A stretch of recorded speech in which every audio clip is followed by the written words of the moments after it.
The market just sent a message. Most investors missed it. Good morning, everyone. Let's start with 5 numbers that explain today's market. Postig 637, Pol 0.6%, 5%, $3 trillion, 0.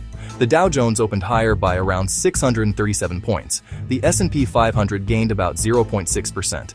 Brent crude fell roughly 5% to around $83 a barrel, and Amazon crossed a $3 trillion market valuation for the first time. Yet despite all of that, Bitcoin failed to join the rally. Barons. That's the story today. Not that stocks are rising, not that oil is falling. The real story is that money is moving, but it's moving selectively. Let's connect the dots. Everything started with geopolitics. Overnight, markets reacted after Washington shifted toward diplomacy with Iran instead of immediate military action. Almost instantly, oil sold off. Brent lost about 5%, while WTI dropped below $80 a barrel. Lower oil prices reduce inflation pressure, and that's exactly why investors rushed back into equities. The Wall Street Journal. Then Wall Street delivered its verdict. The Dow opened at a record high. The S&P 500 and Nasdaq both moved into positive territory. But what really caught my attention wasn't the index performance. It was where the money was going. Amazon climbed 3.8%, becoming one of the few companies in history to reach a $3 trillion valuation. That tells us institutional investors are still willing to pay premium prices for companies they believe will dominate the AI economy. Reuters. Now here's where the market becomes interesting. If investors were simply embracing risk again, Bitcoin should have been one of today's strongest performers. Instead, crypto lagged. That's a clue. It suggests investors are making a distinction between AI-driven earnings and macro-sensitive assets like Bitcoin. So what are they waiting for?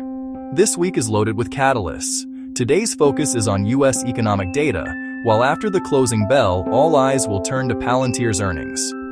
Later in the week, AMD, Disney, Uber, Pfizer, and Eli Lilly all report, and the U.S. jobs report could reshape expectations for Federal Reserve policy.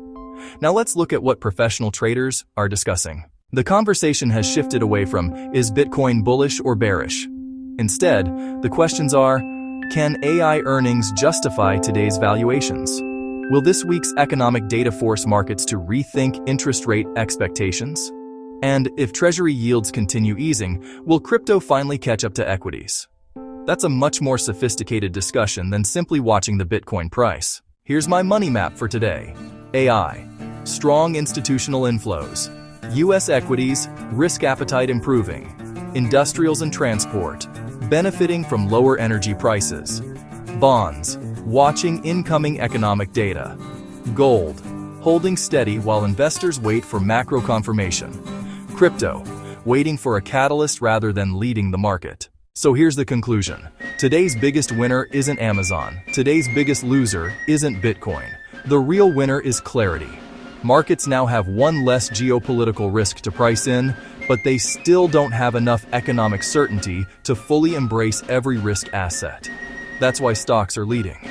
That's why AI continues attracting capital. And that's why Bitcoin is still waiting for its next macro trigger. The next 72 hours matter more than today's rally. Watch the economic data. Watch Treasury yields. Watch whether Bitcoin follows equities or continues to diverge. Because if that gap closes, it could define the next move across global markets. This is Market Pulse 360. We don't chase headlines. We follow where capital moves and explain why it matters before the rest of the market catches on.